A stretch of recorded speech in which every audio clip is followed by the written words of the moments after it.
হিসেবে জন্মায়নি। আমি জন্মেছিলাম এই বাংলাদেশের একটা খুব দরিদ্র পরিবারের, সাধারণ, অতি সাধারণ। আমার বাবা, আজকে আপনারা যে অফিসটাকে উপজেলা পরিষদ বলে চেনেন, সেই অফিসের এক সময় নাম ছিল সার্কেল অফিস, থানা সার্কেল অফিস। আমার পিতা থানা সার্কেল অফিসের একজন হেড ক্লার্ক ছিলেন, ক্লার্ক, করণিক, বাংলায় বলে প্রধান করণিক। আরও একটা অফিসিয়াল বাংলা আছে উচ্চমান সহকারী। উনি যোগদান করেছিলেন নিম্নমান সহকারী হিসেবে। উনি চাকরি থেকে অবসর গ্রহণ করেছিলেন উচ্চমান সহকারী। এই নিম্ন থেকে উচ্চ এইটুকু পদবিতে পরিবর্তন তিনি এনেছিলেন। আর যেটা করেছিলেন সেটা হলো 7টি সন্তানকে মতান্তরে 10টি সন্তান। 10টি সন্তান কেন বলছি? কারণ হচ্ছে আমার মায়ের 3টি সন্তান জন্মগ্রহণ করবার পরে একজন, আর গর্ভস্থ অবস্থায় বাকি দুজন মৃত্যুবরণ করেছিলেন। আমি সেই সময়ের কথা বলছি যখন বাংলাদেশের গ্রামে কোনো ম্যাটারনিটি হেলথ সার্ভিস ছিল না। আমি আমার মাকে জিজ্ঞেস করেছিলাম যে মা, আমার জন্মের সময়কার কথা তোমার মনে আছে? কেন মনে নেই? আমি জন্ম দিলাম, আমার মনে থাকবে না? আমি জিজ্ঞেস করেছিলাম তুমি বলো তো, আমি যে মুহূর্তে জন্মগ্রহণ করি তখনকার ঠিক পরিস্থিতিটা বলো। মা বললেন যে খুব ভোরবেলা রাত 3টের দিকে, মানে আমাদের লিটারেলি আমি বলছি যে আমাদের রাত 3টের দিকে মার ব্যথা উঠলো। তারপরে মা তার মাকে ডাকলেন, তার মা পাড়ার আর একজন বয়োজ্যেষ্ঠা রমণী, তাকে ডাকলেন কাছাকাছি। তারপর চাঁদ দেখা যাচ্ছিল। মা বললেন খড়ের ঘরের একটা কোণা থেকে একটু ফাঁকা ছিল, সেই জায়গায় খড় উঠেছিল, সেখান থেকে চাঁদ দেখা যাচ্ছিলেন। ভোরের আজান দেবার সময় আমি জন্মগ্রহণ করলাম। বাঁশের কঞ্চি সিলে এক ধরনের ধারালো ব্যাপার তৈরি করা হতো একসময় গ্রামে, আপনারা জানেন কিনা জানি না। তো সেরকম একটা বাঁশের চোঁচালি বলে আমাদের আঞ্চলিক ভাষায়, ওটা দিয়ে আমার নাড়ি কাটা হলো। কল্পনা করুন, আমার মা অথবা আমি দুজনেই মধ্যে যে কোনো একজন অথবা দুজনেই মৃত্যুবরণ করতে পারতাম, আমাদের টিটেনাস হতে পারত। আমার যে ভাই যে তিনটি মায়ের যে 3টি সন্তানের মৃত্যুবরণ করেছিলেন, তাদের সৌভাগ্য ছিল না, আমি সেই অর্থে সৌভাগ্যবান। এরপর মুক্তিযুদ্ধের সময় আমাদের এক বাড়ি থেকে আরেক বাড়ি দৌড়াচ্ছি, আমরা পালাচ্ছি, ওরকম সময় আমি ডুবে গিয়েছিলাম। আমার খুব মনে আছে, আমার ডুবন্ত অবস্থাটার সময়টার কথা মনে আছে। আমি তখন বছর 6.5 বছর বয়স। আমার স্মৃতি তারও আগ পর্যন্ত যায়। আমার স্পষ্ট মনে আছে একটা তালের ডোঙার উপরে আমার মা, আমার বাবা এসছেন মুক্তিযুদ্ধের রণাঙ্গন থেকে, তার সঙ্গে দেখা করার জন্য আমার মা এবং তার কয়েকটি সন্তান একসাথে করে তালের ডোঙা দিয়ে যাওয়া হচ্ছে। এবছর খুব বর্ষা হয়েছিল বাংলাদেশে এবং আমি ডুবে গিয়েছিলাম, পুরো তালের ডোঙাটাই ডুবে গিয়েছিল। সেদিনও আমি মৃত্যুবরণ করতে পারতাম। আমি আপনাদের সামনে আজকে দাঁড়িয়ে আছি, ভেবে নেন যে আমার আরও একটা ভাই, আরও একটা বোন দাঁড়াতে পারত। আমি মানবাধিকার কর্মকর্তা হিসেবে যতটা দাঁড়িয়েছি, তার থেকে বেশি দাঁড়িয়েছি সেই হেড ক্লার্ক বাবার পুত্র হিসেবে, সেই মায়ের পুত্র হিসেবে, যে মা আমার মৃত্যুর সময় মৃত্যুবরণ করতে পারতেন। আমরা বেঁচে আছি এই বাংলাদেশে। আমার বয়স 60 উত্তীর্ণ হয়েছে এই বছর।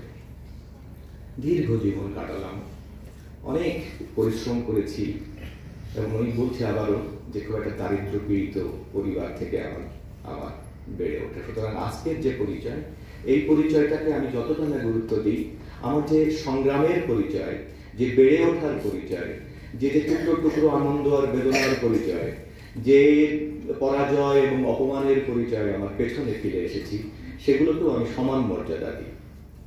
প্রিয় বন্ধুরা, আপনারা আজকে সমবেত হয়েছেন, সম্পূর্ণ হল ভর্তি। একটা অদ্ভুত দিন। সকালবেলা যখন আপনারা ঘর থেকে বেরিয়েছেন, নিশ্চয়ই বিকেলবেলা আপনারা পরিবর্তিত, আরো আলোকিত, আরো উদ্ভাসিত, আরো খানিকটা কি বলবো, প্রতিজ্ঞাবদ্ধ হয়ে এই দুপুরবেলায় ঘর থেকে বেরোবেন। মানুষ প্রত্যেক দিন শিক্ষিত হয়, প্রত্যেক দিন। কালকের থেকে আজকে যদি আমি উন্নত এবং বিশুদ্ধ না হয়ে উঠি, তাহলে নিশ্চয়ই কোথাও একটা গলদ আছে। যা পড়ছি তাতে গলদ আছে, যাদের সাথে মিশছি তাতে গলদ আছে, কোথাও না কোথাও গলদ আছে যদি কালকের থেকে আজকে আমি উন্নত না হই। আমি যা খাচ্ছি তার মধ্যে গলদ আছে, আমি যার সাথে কথা বলছি তার কোথাও না কোথাও something is missing somewhere. Otherwise আমি গতকালের তুলনায় আজকে অবশ্যই আরো খানিকটা উন্নত হওয়ার কথা ছিল আমার। হ্যাঁ, তো যেটা বলছিলাম যে আমি ভাবছিলাম সকালবেলা যে কি বলবো আপনাদেরকে।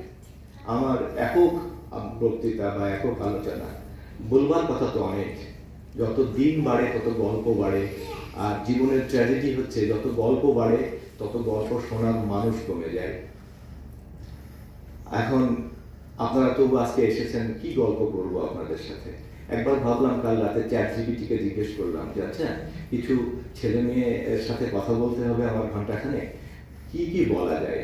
চ্যাটজিপিটি একটা খুব লম্বা লিস্ট দিয়েছেন, আমাকে কত সুন্দর সুন্দর পরামর্শ দিয়েছে। বলেছে যে তুমি 3টা টাইটেলের মধ্যে একটা বেছে নিবে, তারপরে তুমি একদম এনভায়রনমেন্টাল রাইটস, তারপরে হোপ অ্যান্ড হিউম্যানিটি, ওর মানে বেশ 3 পাতার একটা লিস্ট দিয়েছে এবং ভেঙে ভেঙে ভেঙে দিয়েছে। 10 মিনিট এটা বলবা, 5 মিনিট এটা বলবো। কি চমৎকার একটা জীবনের মধ্যে আপনারা আছেন। আমরা যখন ইন্টারমিডিয়েট পাস করলাম, আমি আলমডাঙ্গা কলেজ থেকে যখন ইন্টারমিডিয়েট পাস করলাম, তখন আমি আর আমার বন্ধু টোকিও ইউনিভার্সিটিতে একটা চিঠি লিখেছিলাম যে আমি তোমাদের ওখানে অ্যারোনটিক্যাল ইঞ্জিনিয়ারিং পড়তে চাই, আমার সম্পর্কে বা আমার জন্য তোমার পরামর্শ কি। এই চিঠির জবাব আসতে আসতে আমার রাজশাহী বিশ্ববিদ্যালয়ের ভর্তি কমপ্লিট হয়ে গেল।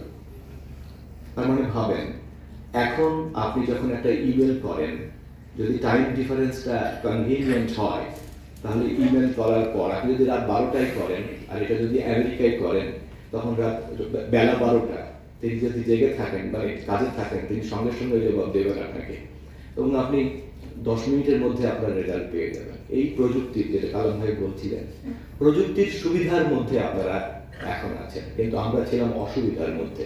আমার স্পষ্ট মনে আছে যখন আলমডাঙ্গা বাজারে ফটোকপি মেশিন এলো, আমাদের কি সেই উত্তেজনা। ফটোকপি মেশিন, একটা কাগজ দিচ্ছি এক পাশ থেকে আর এক পাশ থেকে প্রায় ওরকম বেরিয়ে আসছে। কি এক অদ্ভুত উত্তেজনার সময়। বাড়িতে যে গল্প করছি আব্বার কাছে, এটা একটা মজার মেশিন এসে গেছে। সেই সময় থেকে দেখেন আজকে আর ফটোকপি মেশিন খুব কমই মানুষ ব্যবহার করে। তো যা হোক, চ্যাটজিপিটির কথা বাদ দেন, আমি আমার জীবনের গল্পটা করি। এবং এই জীবনের গল্পটা এরকম যে খুব একটা সময় আমার এরকম ছিল, আমি ইন্টারমিডিয়েট পাস করার পরে মনে হয়েছিল যে এখন তো সময় চাকরি করার। আমি তো কৃষি ব্যাংকে অ্যাপ্লিকেশন করেছিলাম। কৃষি ব্যাংকে যেহেতু ডবল ফার্স্ট ডিভিশন ছিল, আমি চাকরি পেয়ে গেলাম। এবং আমার তখন মনে হলো যে চাকরি ট্রাই করি। বিশ্ববিদ্যালয়ে ভর্তি হয়ে গেছি তখন।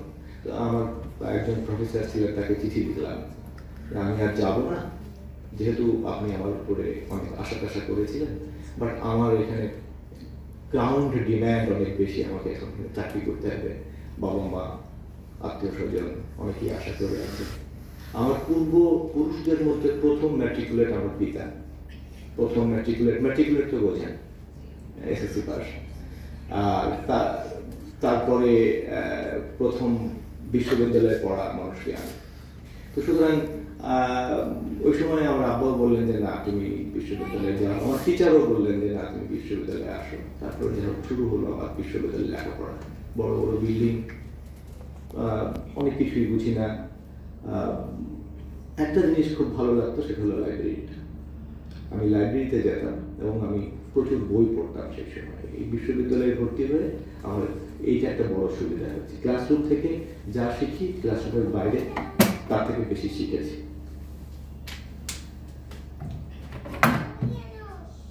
আমার এখন ভাবি মাঝে মধ্যে যে ধরেন পৃথিবীতে অনেকগুলো চাকরি করলাম। আমি প্রথম ওকালতি করলাম কিছুদিন, ওর ব্যাংকে চাকরি করলাম, তারপর সরকারি চাকরি করলাম, তারপরে এখন জাতিসংঘে চাকরি করি, দেশ বিদেশে বিভিন্ন জায়গায় যাই, সেমিনারে নানান ধরনের মানুষের সঙ্গে মিশি। আমি মাঝে মধ্যে নিজেকে প্রশ্ন করি যে আমার মধ্যে বিশেষ কি আছে, কি বিশেষ আছে। আমি তো এই এই বাংলাদেশের ভূমিপুত্র, বাংলাদেশে একটা অতি সাধারণ পরিবারের সন্তান আমি। আমার মধ্যে কি বিশেষ আছে যা আমি, আর বাংলাদেশের মধ্যেই বা বিশেষ কি আছে। তো আমি যখন চিন্তা করি যে আমাকে কি গ্লানি দেয়, আমি আমার মধ্যে আমার ব্যাড ফিলিং কখন কখন আসে, আর আমার what things make me better, আমাকে কি আমার ভালো লাগে বেশি। আমি ভেবে দেখেছি মানুষ হিসেবে অসাম্প্রদায়িক চিন্তা করার ক্ষমতা, এটা আমার একটা ক্ষমতা, আমার তৈরি হয়েছে কিভাবে যেন আমি এখন ভাবি। আরেকটা হলো যে একটা ঘটনাকে নানান ডাইমেনশন থেকে দেখা, সেটা একটা ক্ষমতা তৈরি হয়েছে। আরেকটা হলো প্রশ্ন করা শিখেছি আমি যে কোনো বিষয় নিয়ে প্রশ্ন করতে পারি এবং আমি নিজেও আমার সম্পর্কে যে কোনো প্রশ্নের জবাব দিতে পারি। এটা আমার মনে হয় যে এই ব্যাপারগুলো সব মিলিয়ে আমার একটা দেখার ক্ষমতা তৈরি হয়েছে। এটা আমার জন্য খুব একটা তৃপ্তিদায়ক ব্যাপার। আর গ্লানির ব্যাপারটা হচ্ছে যে যেটার পেছনে আমার মনে হয় যে একটা খুব বড় ধরনের ভূমিকা রেখেছে মুক্তিযুদ্ধ। কারণ মুক্তিযুদ্ধের সময় আমি এটা গ্লানি বলছি এই কারণে যে আমাদের একটা উদাহরণ দিই, ধরেন দুটো পাশাপাশি গাছ, শিউলি গাছের দুটো চারার কথা ভাবেন, কল্পনা করেন দুটো শিউলি গাছের চারা একই বয়সী, দুটো চারাকে যদি আপনি পাশাপাশি পুঁতে দেন, প্লান্ট করেন, এবং চারাটা একটা চারার মাথাটা 2 আঙ্গুলে ধরে এরকম করে কেটে দেন, দুটো গাছই বাঁচবে। 40 বছর পর, 50 বছর পর যখন গাছ দুটো দেখবেন একরকম দেখা যাবে? কি দেখা যাবে? একটা তার ডালপালা, তার মানে ফুলের পরিমাণ, আর একটা গাছের ডালপালা, ফুলের পরিমাণ, আকার, অবয়ব আলাদা। এই গাছেরা কিন্তু ভুলে গেছে যে খুব অতি শৈশবে তার জীবনের উপরে কোনো একটা ট্রমা হয়েছিল। সুতরাং আমি কেন এই কথাটা বলছি যে আমরা জানি না যে শিশু অবস্থায় আমাদের জীবনের উপর দিয়ে যা যা যায় তার কারণে আমাদের দীর্ঘমেয়াদী জীবনে, বড় জীবনে কি কি ক্ষতি হয়, কোন কোন ফুল আমরা আর ফোটাতে পারি না, কোন কোন পত্র এবং পুষ্প বিকশিত হতে পারে না, সেটা আমরা আর বুঝি না।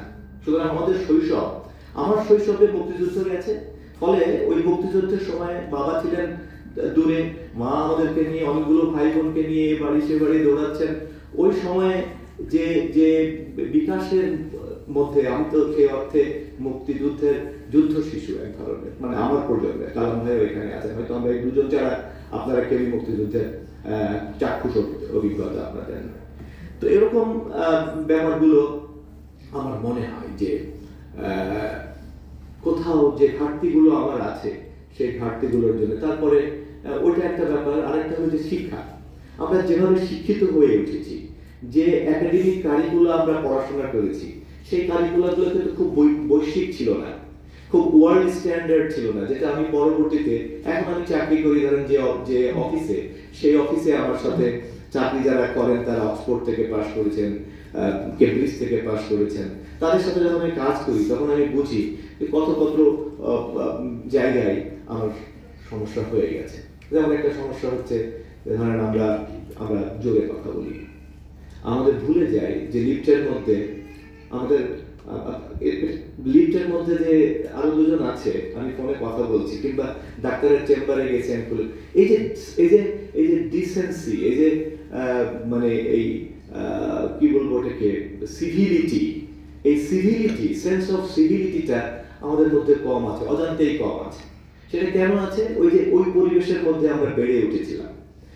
সুতরাং আমরা কিছু কিছু জায়গায় কিছু ঘাটতি আছে, যে ঘাটতিগুলো পূরণ করে তোলাটা আমাদের জন্য কঠিন হয়ে যায়। এটার জন্য আমরা দায়ী না, কিন্তু এটা এক ধরনের ভিক্টিমাইজেশনের মধ্যে আমরা থাকি।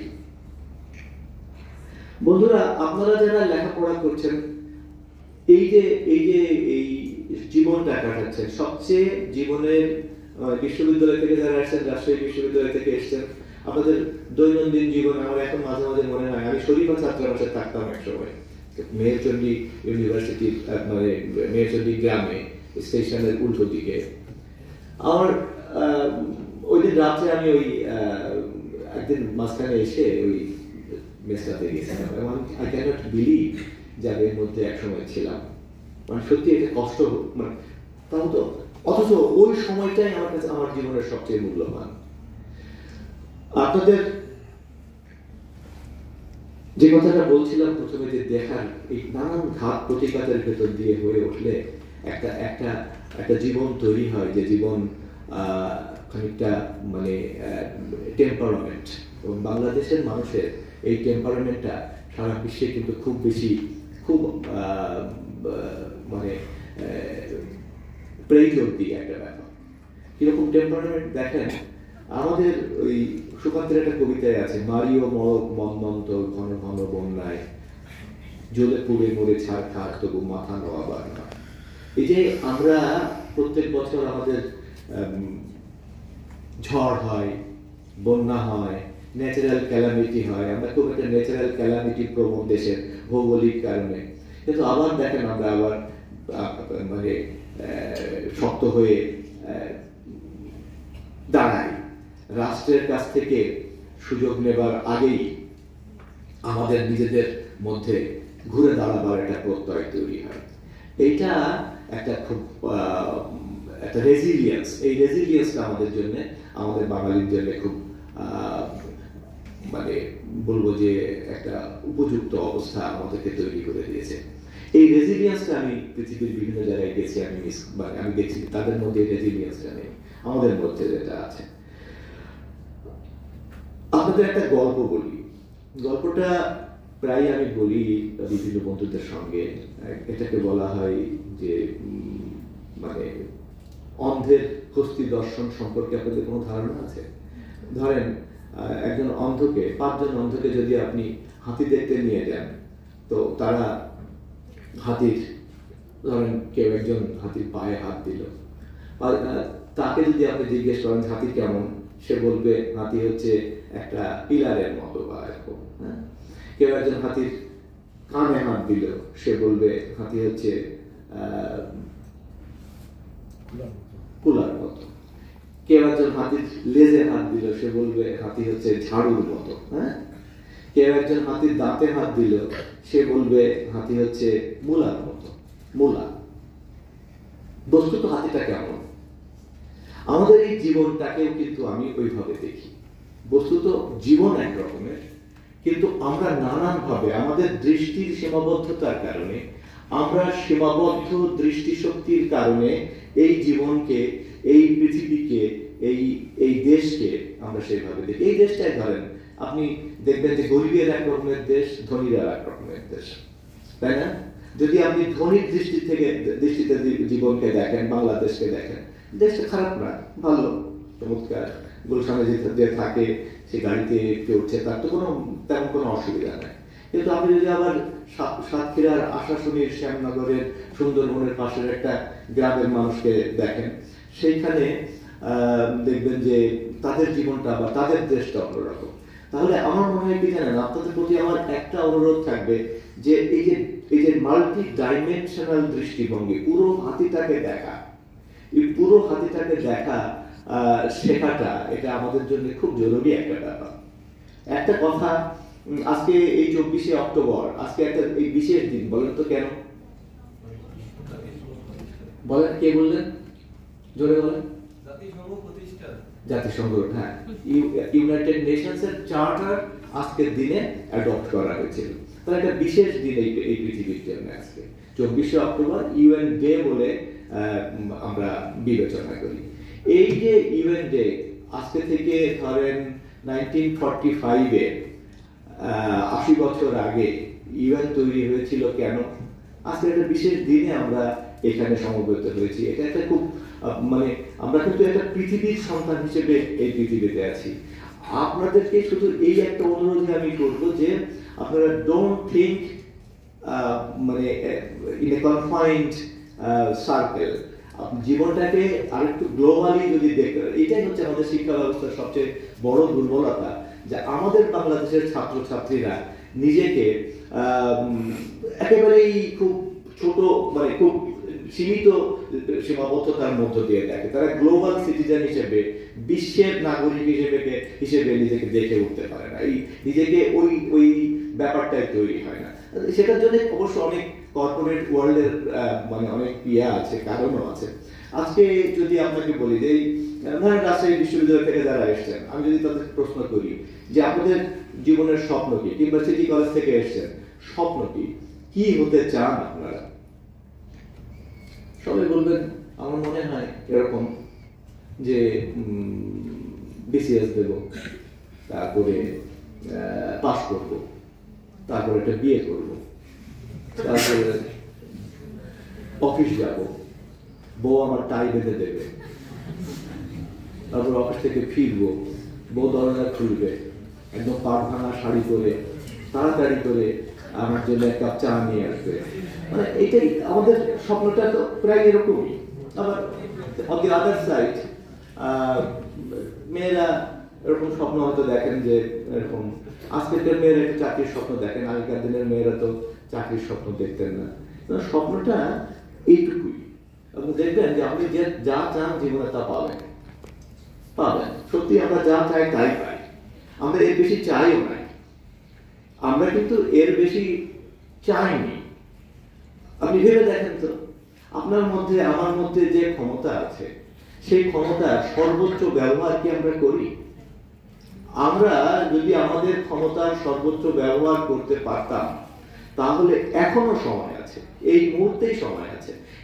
এই হাতির আরেকটা গল্প আমার মনে পড়লো, এটা পার্টিকুলারলি মেয়েদের জন্য গল্প, কিন্তু গল্প এটাকে একটু মানে আপনারা খুব বেশি বাস্তব হিসাবে দেখার দরকার নেই, কিন্তু গল্প থেকে মেসেজটা নেওয়ার চেষ্টা করবো। একটা গ্রামে একটা বাড়িতে একটা হাতি বাঁধা আছে, হাতির পায়ে 4টা পা তো হাতির, নাকি 5টা? অনেকে মানে যিনি ধরেন হাতির সুরকেও ধরেন দূর থেকে একটা ডিফারেন্ট অ্যাঙ্গেল থেকে দেখেন, তাহলে হাতির সুরকেও কিন্তু পা মনে হতে পারে। পায়ে একটা চিকন দড়ি দিয়ে বাঁধা। একজন লোক হেঁটে যাচ্ছিলেন পাশ দিয়ে, যাওয়ার সময় থামলেন, থেমে ভাবলেন যে আচ্ছা, এত বড় হাতি, এত শক্তিশালী, চিকন একটা দড়ি দিয়ে বাঁধা, ভয়ানক বিপদ হতে পারে তো সামনে। কারণ এই হাতি এই দড়ি ছিঁড়ে ফেলতে পারে, ছিঁড়ে পুরো গ্রাম তছনছ করে ফেলতে পারে। তখন শত প্রণোদিত হয়ে তিনি ওই গেরস্তকে ডাকলেন, ভাই আপনার হাতিটা তো এরকম ভাবে বেঁধে রাখছেন, আপনি তো বোকা, আর আপনি শুধু বোকা, আপনার বোকামির জন্য সকল মানুষ ক্ষতিগ্রস্ত হবে, আপনি একটা লোহার শিকল দিয়ে হাতিকে বাঁধেন। তখন ওই গেরস্ত বলছে যে না, এই হাতি এই দড়ি ছিঁড়তে পারবে না।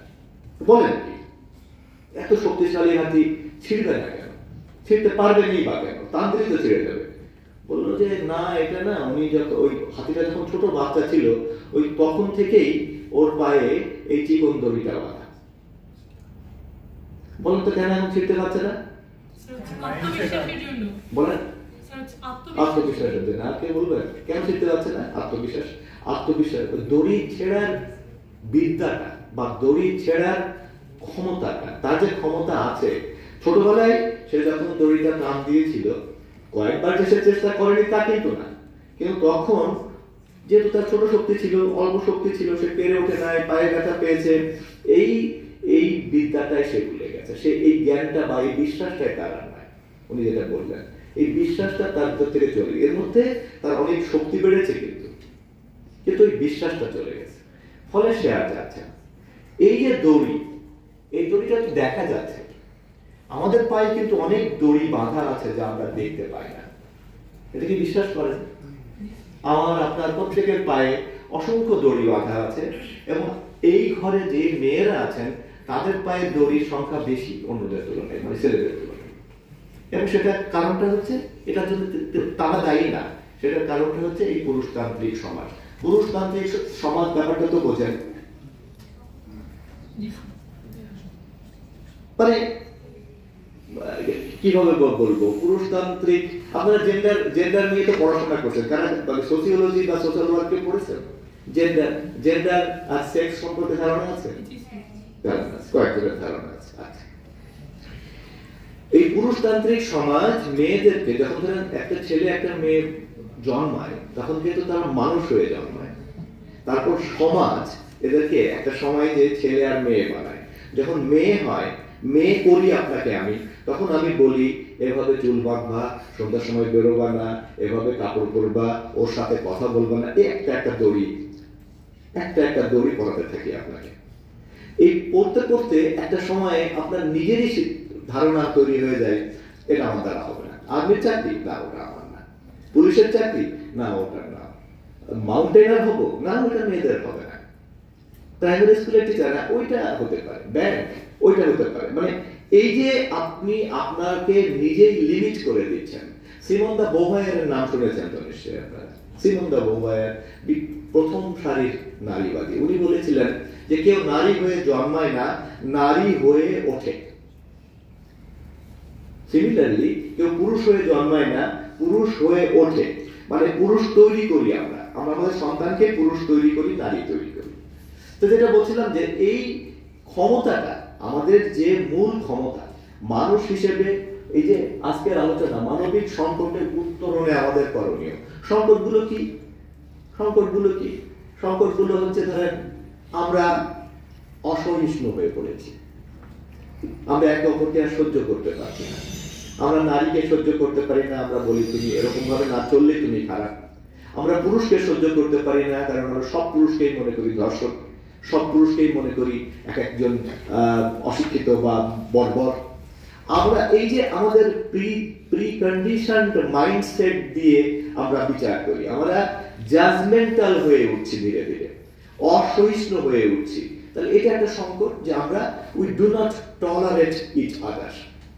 আমাদের টলারেন্স লেভেলটা কমে যাচ্ছে। এটা ঠিক, আমরা টলারেন্স থাকতে পারছি না। আমরা ধর্মের কারণে, রাজনীতির কারণে, শিক্ষার কারণে, সাংস্কৃতিক অবস্থার কারণে, নৃতাত্ত্বিক অবস্থার কারণে, আমরা লিঙ্গের কারণে, জেন্ডারের কারণে, নানান কারণে আমরা মানে ইনটলারেন্ট হয়ে পড়ছি, অসহিষ্ণু হয়ে পড়ছি, সহ্য করতে পারছি না, খুব দ্রুত উত্তেজিত হয়ে পড়ছি। এটা একটা সংকট। আর একটা সংকট হচ্ছে ধরা যাক যে আমাদের ডেমোক্রেটাইজেশন, গণতান্ত্রিকতার সংকট। আমরা এখনো আমাদের সমাজে বা এই পৃথিবীতে এই সংকটগুলো কিন্তু এই মানবিক সংকটে আমাদের করণীয়, কারণ আমরা এখন একটা গ্লোবাল ভিলেজে বসবাস করছি। আজকে যদি গ্লোবাল ভিলেজ সম্পর্কে একটা ছোট্ট উদাহরণ দিই, একটা বড় পুকুর কল্পনা করেন। একটা বড় পুকুরের এক পাশে যদি বিষ দেওয়া হয়, এনরিং ফেলে দেওয়া হয়, আর এক পাশের পুকুরের আর এক পাশের মাছ, সে কি নিশ্চিত থাকতে পারবে? এখন পারবে। এই মুহূর্তে যে বিষ ছড়িয়ে আছে তা না, কিন্তু কিছুক্ষণ পরে ঢেউয়ে আস্তে আস্তে সে যদি বোকা হয় তাহলে এখন সে আধুনিক গান গাইবে, তার তো কোনো অসুবিধা নেই, ওইখানে বিষ পড়েছে, কোনো সমস্যা নেই। তো আমরা কি করি জানেন, আমরা যারা আমাদের এই সমাজের মানুষ, আমরা খানিকটা বোকা, যে আমরা মনে করছি যে হ্যাঁ আদিবাসীদের উপরে হচ্ছে তো কোনো সমস্যা নেই, এখন আমার কোনো সমস্যা নেই, সাঁওতালদের উপরে রাজশাহীতে আমার কোনো সমস্যা নেই।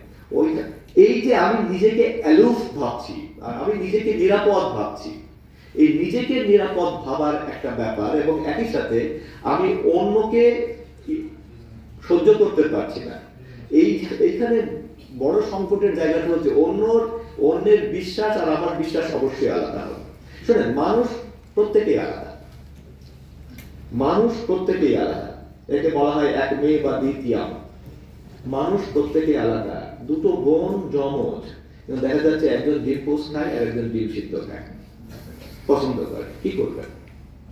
তো সুতরাং এই যে বৈচিত্র্যের সৌন্দর্যটা যদি মেনে নেন, বহু বছর আগে আপনারা যারা দ্য ইডিয়েট পড়েছেন, দস্তয়েভস্কির লেখা, এই ইডিয়েটে প্রোটাগনিস্টকে জিজ্ঞেস করা হচ্ছে, প্রোটাগনিস্ট বোঝেন তো, যে মানে মূল চরিত্র আর কি, জিজ্ঞেস করা হচ্ছে যে এই যে পৃথিবীতে এত হানাহানি, এই যে পৃথিবীতে মানুষ একে অপরকে সহ্য করতে পারে না, এই যে আণবিক শক্তি টক্তি সবাই ব্যবহার করছে বা যুদ্ধাস্ত্র তৈরি করছে, সমাধানটা কি? মানুষ তো মরে যাবে, মানুষ তো, এটা মানুষের লক্ষ্য হতে পারে না।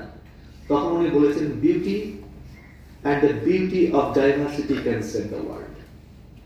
Beauty and the beauty of diversity. এই যে বিউটি অফ ডাইভার্সিটি, এই বিউটি অফ ডাইভার্সিটি হচ্ছে বৈচিত্র্যের সৌন্দর্য।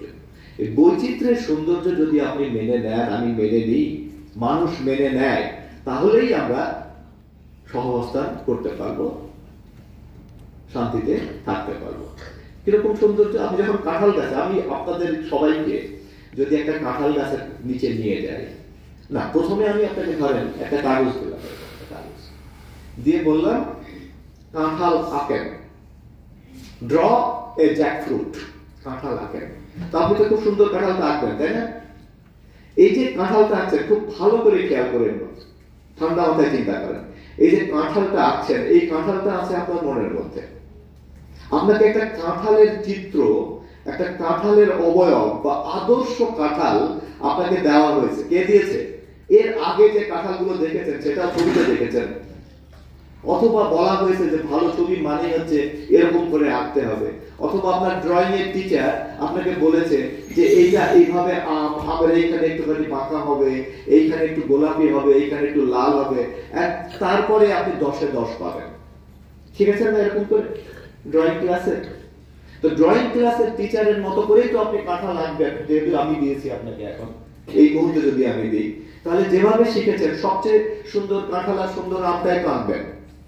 এইবার আমি আপনাকে যদি কাঁঠাল গাছের কাছে নিয়ে যাই, নিয়ে যেয়ে আপনার হাতে ওই আপনার কাঁঠালটা দিয়ে বলি যাতে এরকম কাঁঠাল যেগুলো সেগুলোই তো কাঁঠাল, বাকিগুলো কাঁঠাল না, কোনটা ছোট, কোনটা বড়, কোনটা একটুখানি আপনার মতো হয় নাই, কিন্তু কাঁঠাল তো নাকি, নাকি কাঁঠাল বলবেন না। তাহলে মানুষ, সুন্দর মানুষ হিসেবে যা শিখেছেন আপনি, একটা সুন্দর মানুষ এরকম হতে হবে, একটা সুন্দর মানুষ এরকম হতে হবে। ধরেন আপনাকে শেখানো হয়েছে যে একটা সুন্দর মানুষ মানে হচ্ছে হিজাব করবে, ধরেন আমি কথা বলছি, আর যে হিজাব করবে না সে হচ্ছে খারাপ, অথবা উল্টোটা, যে হিজাব করবে সেই হচ্ছে রক্ষণশীল, প্রতিক্রিয়াশীল, এটসেট্রা। এভাবে আপনাকে শেখানো হয়েছে। এই শেখার গলদের কারণে আপনি কি করছেন? ছোটবেলা থেকে শিখে আসছেন তো এগুলো। আমরা যখন ছোট ছিলাম তখন আমাদেরকে বলা হতো, আমরা শিখেছিলাম দুটো পিঁপড়ে, কালো পিঁপড়া আর লাল পিঁপড়া। তো আমাদেরকে শেখানো হয়েছিল যে কালো পিঁপড়া গুলো হচ্ছে হিন্দু, আর কালো পিঁপড়া গুলো হচ্ছে মুসলমান, আর লাল পিঁপড়া গুলো হিন্দু। কারণ কি? কারণ লাল পিঁপড়া গুলো দেখো কামড় দেয়, দুষ্টু, আর কালো পিঁপড়া গুলি ছুট করে উঠে যাচ্ছে, হাতে কিছু করে না। এই যে এইভাবে আমরা, হ্যাঁ অফকোর্স, এইভাবে শিখে শিখে এসে আমাদের কৃতিত্ব কোন জায়গায় বলেন তো? এই ঘরের মধ্যে আমরা যারা আছি, আমাদের কৃতিত্ব হচ্ছে যে আমরা লার্নিং যা করেছি, এই লার্নিং গুলোকে আনলার্ন করা শিখেছি। You understand? Unlearning is harder than learning. Learning তো চলে আসে নানান ভাবে, আনলার্ন করা, মুছে ফেলা, ডিলিট করা। আপনি প্রত্যেক দিন প্রচুর পরিমাণ গার্বেজ আপনার মধ্যে আসবে। ফেসবুক খুললে দেখবেন একটা ফেক নিউজ, কি মাছ ধরা হয়েছে, মাছের এক মাথায় হচ্ছে, মাছের লেজটা হচ্ছে মানুষের মতো আর মাথাটা হচ্ছে না একটা মেয়ে, একদম দেখবেন যে তৈরি হয়েছে, এই আর্টিফিশিয়াল ইন্টেলিজেন্স দিয়ে বানাচ্ছে। আপনি যদি এটাকে আনলার্ন না করেন, রাইট অ্যাওয়ে, আপনি একটা বক্তৃতা শুনবেন, শুনে বলবেন ওখানে একটা আজগুবি গল্প বলা হচ্ছে। যদি এটাকে আনলার্ন না করেন, এই জন্য বলা হয় যে লার্নিং চাইতে আনলার্নিং বা ডিলিট করা, মস্তিষ্ক থেকে এই অবসলিট এবং অপ্রয়োজনীয় বিষয়গুলো ডিলিট করে দেওয়া, এটা খুব জরুরি। তাহলে এই যে আমরা আমাদের সমাজে এই মানবিক সংকটের জায়গায় যদি চিন্তা করি, তাহলে একটা হচ্ছে আমাদের অনেক শিক্ষা আমাদেরকে আনলার্ন করতে হবে, আমাদেরকে মুছে ফেলতে হবে, ডিলিট করতে হবে। ডিলিট করলে কি হয়? জায়গা ফাঁকা হবে, জায়গা ফাঁকা হবে না, আপনার হার্ড ড্রাইভের জায়গা ফাঁকা হবে। ফাঁকা হলে কি করবেন আপনি? ওইখানে আপনি কি ঢোকাবেন? যেটা শুদ্ধ, যেটা সৎ, যেটা সুন্দর। মনে রাখবেন, সত্য কিন্তু 3 রকমের। এখন আপনি কোন সত্য ঢোকাচ্ছেন? সত্য 3 রকমের। কিরকম? আমার সত্য, আপনার সত্য, আর সত্য নিজে। এই যে এটা কারণ আপনাকে দিলাম, দিয়ে আমি বললাম যে এটা কি? তা আপনি বললেন পানি, ফ্রেশ পানি। আরেকজন বললেন যে না পানি এটা এটা স্যালাইন ওয়াটার, কিন্তু হয়তো এটা অ্যাসিড। মানে আমরা যে ব্যাপারটাকে সত্য বলে মনে করি সেটা আমার সত্য, আমার জ্ঞান, আমার বুদ্ধি, আমার ইনফরমেশন দিয়ে আমি ওটাকে আমার সত্য মনে করছি। আর একজন তার কাছে যদি বেটার ইনফরমেশন থাকে তাহলে তার কাছে সত্যটা আর এক রকম, আর সত্য নিজে একরকম। ধরা যাক পকেট মারকে পেটানো হচ্ছে, বা আপনার মনে হচ্ছে আপনার যেহেতু ওই 3 ডাইমেনশনাল বা মাল্টি ডাইমেনশনাল থট প্রসেস শেখা হয়ে ওঠে নাই, আপনি শিখতে পারেন নাই যে নানান আদার সাইড অফ দ্য কয়েনের উল্টো দিকেও অনেকগুলো গল্প আছে, সেটা শিখতে পারেন নাই, আপনার শেখা হয় নাই, আপনার ওয়ান সাইডের স্টোরিটা শিখে এসছেন। ফলে কি হবে, আপনার তখন মনে হবে পকেট মারছে, ধরা পড়ছে, আমিও একটা মারি, আমার ওই দিন পকেট মারা গেছিল। মানে দেখবেন যে মারার লোকের অভাব নাই, কিন্তু এমন তো হতেই পারে পকেট মারেই নাই সে, আসলে হতে পারে other side of the coin, এই সত্য আপনি জানেন না। আবার এমন হতে পারে যে যে মানুষটা পকেট মেরেছে সে এ না, আরেকজন সে দৌড়ে চলে গেছে, এ হয়তো ভিকটিম অফ দ্য সার্কামস্টেন্স। এই জন্য বলছি যে এই eradication of the obsolete information এটা খুব জরুরি। আমাদের প্রত্যেকেরই উচিত হবে যে আমাদের মানে ইনফরমেশন গুলোকে জাস্টিফাই করা এবং প্রশ্ন থেকে।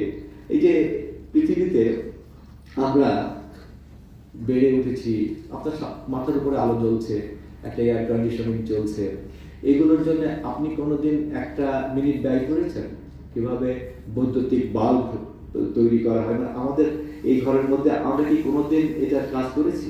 এটার পেছনে আমরা 1 ঘন্টা ব্যয় করেছি? করিনি। তাহলে কেউ না কেউ কিন্তু করেছে, তার সুবিধা আপনারা পাচ্ছেন না। আজকে হিউম্যান রাইটস ডে, কি বলে ইউএন ডে, আমি এই মানে বলি যে ধরেন কারোর চিন্তা, কেউ চিন্তা করেছে বলেই তো আজকে আপনি এই সুবিধাজনক অবস্থার মধ্যে আছেন। দি ওয়ার্ল্ড ইউর, যে পৃথিবী আপনি পেয়েছেন এখন, এই পৃথিবীটা তো এরকম ছিল না। আপনারা কেউ স্পেস অফ ওডিসি নামে একটা সিনেমা আছে, দেখছেন? স্পেস অফ ওডিসি, এটা স্ট্যানলি কুব্রিকের একটা সিনেমা। এই সিনেমাতে একটা দৃশ্য খুব খুব গুরুত্বপূর্ণ একটা দৃশ্য, আমি ঘটনাটা বলি তাহলে বুঝতে পারবেন। ঘটনাটা হচ্ছে এই সিনেমাতে এই মানে একটা দৃশ্য এরকম যে দুটো মানে আমাদের হোমো সেপিয়েন্সের খুব আর্লি যুগের দুটো গোষ্ঠী, তারা একটা জায়গাতে, একটা ওয়াটার বডি আছে, ওয়াটার তো খুব এসেনশিয়াল, তাই না? আমরা প্রত্যেকেই মানে জীবন ধারণের জন্য ওয়াটার খুব এসেনশিয়াল, খুবই প্রয়োজনীয়। তো ওইখানে ওই পানির জন্য তারা আসতো, পানি খেত, পানি খেয়ে আবার চলে যেতে দেখো। দুইটা গোষ্ঠী, দুইটা ট্রাইব, তারা একটা মিলিত জায়গায় পানি খেতে আসতো। একটা সময় দেখা গেছে যে সিজনাল চেঞ্জের কারণে পানি কমে গেছে, তখন ওই দুই পক্ষের মধ্যে পানির অস্তিত্ব নিয়ে, পানি কে খাবে এটা নিয়ে একটু সংঘাত শুরু হয়েছে দুইটা গ্রুপের মধ্যে। তো একজন ধাক্কা দিয়ে সরিয়ে দিয়ে, তার যদি তৃষ্ণা বেশি হয়তো, সে আরেকজনকে ধাক্কা দিয়ে সরিয়ে দিয়ে সে পানি খাচ্ছে, তখন সে আবার একে ধাক্কা দিয়ে দিয়েছে। এই ধাক্কাধাক্কি হতে হতে ওইখানে কোনো একটা সময় কোনো মহিষ বা কোনো একটা গরু পানি খেতে এসে মারা গেছিল। তো ওই কঙ্কালটা আছে পাশে, কঙ্কাল, ওই তো কঙ্কালের এই যে বুকের যে হাড্ডিটা বাঁকা, পাঁজরের হাড্ডিটা, ওইটা মানে খুলে পড়ে আছে। সিচুয়েশনটা বুঝতে পারছেন? মরুভূমির মধ্যে ছোট্ট একটুখানি পানির জায়গা, সেখানে মানুষ পানি খেতে গেছে। মানুষ মানে সেই আমলের মানুষ, যখন মানুষ তো পানি খেতে যেয়ে তারা একে অপরের সাথে ঝগড়া করতে করতে ওই পাঁজরের হাড় একটা খুলে পড়া ছিল, ওইটা ধরে বাড়ি দিয়েছে। বাড়ি দেওয়ার সময় মানে উইপন ইউজ করা, এতক্ষণ তো হাতে হাতে মারামারি হচ্ছিল, উইপন হাতে একটা কিছু হাতে পেয়ে ওইটা দিয়ে একটা বাড়ি দেওয়া। এই বাড়ি দেওয়ার পরে ওইটা হাত থেকে খসে আকাশে উড়ে যায়। আমি ধরুন এরকম করে মারতে গেছি, হাত থেকে খসে গেছে, খসে ওটা উঠতে থাকে। ওইটাই হচ্ছে that is the most symbolic scene of that picture, that movie, যে এটাকে বলা হয় ফ্রম বোর্ন টু স্যাটেলাইট। ওইটাই বাতাসে উঠতে উঠতে স্যাটেলাইট হয়ে যাচ্ছে, স্যাটেলাইট হয়ে চাঁদের পাশে। 1960 এই ছবিটা হচ্ছে 1969-এর ছবি। তারপরে উনি দেখাচ্ছেন যে ফ্রম কোথা থেকে আমরা শুরু করলাম, ওইখান থেকে শুরু করলাম, এবং তারপরে যে হিউম্যান সিভিলাইজেশনের যে জার্নিটা, সেই জার্নিটা আমরা কোথায় যেয়ে পৌঁছালাম, এবং যেখানে আমরা পৌঁছেছি, যে পৃথিবীটা আমরা পেয়েছি, নিশ্চয়ই আমরা সেরকম পৃথিবী রেখে যাচ্ছি না। আমরা এই পৃথিবীটাকে আরো খানিকটা সুন্দর করে রেখে যেতে চাচ্ছি। আপনারা যদি আরেকটা ছবির কথা বলি, এগুলো কেন আমি বলছি, কারণ এগুলো হচ্ছে, এগুলো the Gods must be crazy নামে একটা সিনেমা আছে, আপনারা দেখেছেন কিনা জানি না। এই সিনেমাতে আফ্রিকার একটা ছোট্ট মানে কোকা কোলা একটা বোতল উপর থেকে ইয়ে থেকে পড়ে, এবং মানে দৃশ্যটা এরকম যে একটা ছোট্ট আফ্রিকার জঙ্গলের মধ্যে ছোট্ট একটা গোষ্ঠী, সেই গোষ্ঠী খুব ভালো আছে, কোনো সমস্যা নেই তাদের মধ্যে কোনো সমস্যা নেই, তারা ভালো আছে। একটা সেসনা প্লেন উপর দিয়ে উড়ে যাচ্ছিল একদিন, যিনি প্লেন চালাচ্ছিলেন তিনি কোকা কোলা খাচ্ছিলেন। কোকা কোলা আবিষ্কার হয়েছে 65-এর দিকে, তো 65-এর দিকে তার মুভি এটা। কোকা কোলা খেতে খেতে উনি ওই কোকা কোলাটা বোতলটা প্লেনের, সেসনা প্লেন তো বুঝে খেলনা প্লেনের মতো আর কি, তো ওখান থেকে নিচে ফেলে দিয়েছে। এটা ওই ট্রাইবের, ওদের যে আদিবাসী, ওদের ওখানে পড়ছে, পড়লে একটা ছেলে পড়ে গিয়ে চলে এসছে, বুঝতে পারছে না জিনিসটা কি। একজন হয়তো বাড়ি দিচ্ছে, কেউ হয়তো ওটা দিয়ে রসুন ছেঁচতেছে, কাসাভা এরকম করে ছেঁচে রস বের করছে, কেউ বাঁশি বাজাচ্ছে। এটা নিয়ে একটা বেশ গুরুত্বপূর্ণ ওই পরিবারের মধ্যে, ওই কওমের মধ্যে একটা এলিমেন্ট, একটা ইকুইপমেন্ট, একটা সামথিং হয়ে দাঁড়ালো জিনিসটা। এই ওটা কই না, ওটা খেলতেছে ওখানে, না না এখন লাগবে এটা আমার, এই শুরু করলো আর কি। শুরু করতে করতে এটা দিয়ে মাল্টি, কেউ বাঁশি বাজাচ্ছে, হয়তো দিয়ে ফু দিয়ে বাঁশি বাজাচ্ছে। এই ব্যাপারটা একটা পর্যায়ে এটা নিয়ে ওদের মধ্যে এই সেন্স অফ ওনারশিপের প্রবলেম তৈরি হলো। এর আগ পর্যন্ত এটা আমার এরকম ধারণা ছিল না, কিন্তু এই সেন্স অফ ওনারশিপ আমার ধারণাটা শুরু হওয়ার পরে একজন করছে কি, কোকা কোলার ওই বোতল দিয়ে একটা বাচ্চার মাথায় বাড়ি দিয়েছে, মাথা দেখা পেয়েছে। ব্যথা পাওয়ার পর ওই কওমের যে লিডার, ওই কওমের লিডার বলছে যে এটা আর রাখা যাবে না, এইটা হচ্ছে ঈশ্বর আমাদেরকে বিপদে ফেলার জন্য এটা করছে, আমাদের এটা ফেলে দিয়ে আসতে হবে, পৃথিবীর বাইরে ফেলে দিয়ে আসতে হবে। তো সে এটা ধরে হাঁটা শুরু করছে, সে যাচ্ছে পৃথিবীর বাইরে, একদম কিনারে যাবে, পৃথিবীর কিনারে যে এটা ফেলে দিয়ে আসবে। আচ্ছা, দ্যাট ইজ দি সিনেমা। দেখেন এই সিনেমাটা, তো বলছে যে আমরা ওইখান থেকে শুরু করছিলাম আর কি। আমরা এই জার্নিতে আস্তে আস্তে আজকে 2025 সালের 24শে অক্টোবর আমরা এই ঘরের মধ্যে এসে পৌঁছেছি, এবং আমরা এইখানে যদি আবার কি ওই আমরা তো ব্যাক গিয়ার দিব না, আমরা কি ব্যাক টু দ্য প্যাভিলিয়ন হবো, আমরা কি আবার গিয়ে গুহায় ফিরবো, যাবো কোথায়, আমরা আমাদের আলটিমেট গোলটা কি হবে, কোথায় আমাদের যেতে ইচ্ছা করছে ভবিষ্যতে, আমরা কি চাই এই জীবন থেকে। এই জীবন তো ফুরাবে, তাই না? থার্ড জেনারেশন, তৃতীয় জেনারেশনে সবাই আপনাকে ভুলে যাবে। আপনি যতই, একমাত্র শেক্সপিয়ার, রবীন্দ্রনাথ, নিউটন এই লেভেলের মানুষ ছাড়া এই পৃথিবীর সবাই সবাইকে ভুলে যায়। পরের ঢেউ এলে আগের পায়ের ছাপ মুছে যায়। আপনারা সমুদ্রের ধারে দাঁড়িয়ে দেখছেন না, যেখানে দাঁড়িয়ে আপনি লেখেন আপনার গার্লফ্রেন্ডের নাম লেখেন না, সবাই তো লেখে। সমুদ্রে গেলে সবাই ওই বালির উপরে এই কাজটা করে, গার্লফ্রেন্ডের নাম লিখলেন, তো তারপরে কি হয়, পরের ঢেউ আসলে মুছে যায় না, জীবন ওরকম। এবং থার্ড জেনারেশন, আপনি এই যে ঘরের মধ্যে আমরা আছি, আমি যে বাবার কথা এত করে বললাম, সেই বাবার কথা আমরা কবার ভাবি এখন। তাহলে জীবন কিন্তু ছোট ভাই, জীবন ছোট। আপনারা তারাশঙ্করের কবি উপন্যাসটা পড়েছেন কিনা জানি না, সেখানে আছে জীবন এত ছোট কেন। জীবন আসলে খুব ছোট, অল্পতেই কেটে যায়। এই আমি সেদিন বিশ্ববিদ্যালয়ে পড়লাম, 1984 ইন্টারমিডিয়েট পরীক্ষা দিলাম, বিশ্ববিদ্যালয়ে এলাম। আজকে আমি আপনাদের সামনে কথা বলছি এসে। জীবন ছোট। এই জীবন আপনাকে কি দেবে, এই জীবন থেকে আপনি কি নেবেন, কতটুকু নেবেন, এই সিন্ধুকটা কতটুকু খুলবেন, সেটা সম্পূর্ণ আপনার হাতের মধ্যে। আপনি সব মিলিয়ে এই জীবন থেকে কি নিতে পারবেন, জীবনের পারপাসটাই বা কি, এসব নিয়ে যখন ভাববেন তখন আমার মনে হয় যে একটাই আমার মেসেজ, সেটা হলো সৌন্দর্যের যে বৈচিত্র্য, এই সৌন্দর্যের বৈচিত্র্যটা আপনারা উপভোগ করবেন। জীবনটা আসলে উপভোগের। আর ওই যে পায়ের দড়িগুলো আছে না, অজানা দড়িগুলো, আনকনশাস বায়াসের দড়িগুলো ধীরে ধীরে ছেড়ার চেষ্টা করবেন। প্রতিটি দড়ি আপনাকে সীমাবদ্ধ করে রেখেছে। আপনার দেয়ালগুলোকে চিনতে থাকবেন, দেয়ালগুলো যত বড় করবেন। এই যে হিউম্যান আই না, এই চোখ, আপনার কখনো কল্পনা করে, যারা ছবি তোলেন, মোবাইল দিয়ে ছবি তোলেন আজকাল, কখনো কল্পনা করেছেন যে চোখটা কত বিশাল কিছু দেখবার জন্য তৈরি করা হয়েছে? ভেবে দেখেন তো, যখন আপনি একটা কোনো উঁচু জায়গায় দাঁড়িয়ে দিগন্তের দিকে তাকান, আপনার চোখ কত বড় কিছু দেখতে পারে। তাহলে কত বড় কিছু দেখবার শক্তি নিয়ে আমি জন্মেছি, কিন্তু আমি দেখতেছি এটা কি? প্রতিদিন আমি কি দেখছি? সুখের অন্বেষণ করার জন্য আমার কয়েকটা ছোট ছোট পরামর্শ আছে। এক, অবশ্যই শরীরকে ভালোবাসতে হবে।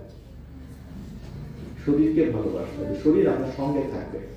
আপনার প্রেমিকা, আপনার প্রেমিক, আপনার বাবা, আপনার মা, আপনার বন্ধু বান্ধব সবাই দূরে যাবে, আপনার শরীর আপনার সঙ্গে থাকবে। Your health is only your friend. আপনার শরীরটাই হচ্ছে আপনার বন্ধু, একমাত্র বন্ধু, মনে রাখবেন। বিপদে আনন্দে সে আপনার সঙ্গে থাকবে। শরীরটা ভালো রাখতে হবে। এবং শরীর এমন একটা বিষয়, এটা ছাড়া আপনি সুখের সন্ধান করতে পারবেন না। ধরা যাক আপনি সুখী হতে চান। সুখী মানুষের বৈশিষ্ট্য কি? সুখী মানুষ একটা মুভি দেখবে, চীনের প্রাচীর দেখতে যাবে, ব্যাবিলনের উদ্যান দেখতে যাবে, তাজমহল দেখতে যাবে, ভালো খাবে, হ্যাঁ, সুন্দর খাবার খাবে, মাছের ডিম খাবে কিংবা স্যালমন ফিশ খাবে, মানে বেটার ফুড খাবে, বেটার বিছানায় ঘুমাবে। মানে সুখী মানুষ তো একটু ডিজার্ভ ইট, বিলিভ মি। এই জায়গাটা খুব কিন্তু আমাদের বাংলাদেশের লোককবিরা আমাদের এই জায়গাতে খানিকটা দুর্বল করে তুলেছে। মন মাঝি তোর বৈঠা নেড়ে আমি আর বাইতে পারলাম না। না, আমি যদি বাইতে না পারি তাহলে কে পেয়ে দেবে আমার আমার আমার বৈঠা?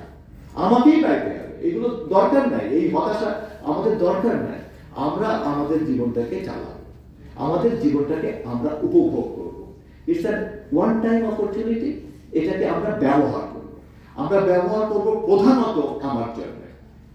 Self love is the best love. নিজেকে ভালোবাসবো, এটা প্রথম কাজ আমার।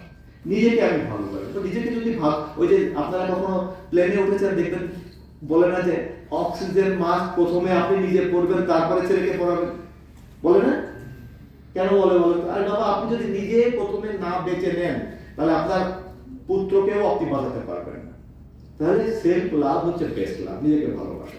B shellfish. এইখানে সেলফিশ হতে কোনো সমস্যা নেই। আপনি নিজেকে ভালোবাসেন।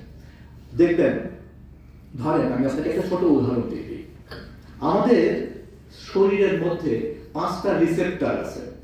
রিসেপ্টর তো বোঝেন, মানে যা রিসিভ করে আর কি। এই 5টা নিয়েই আমাদের শরীর। ইন্দ্রিয় বলি আমরা একে, পঞ্চ ইন্দ্রিয় বলি। এই পঞ্চ ইন্দ্রিয় কোনটা কোনটা কেউ বলতে পারবে?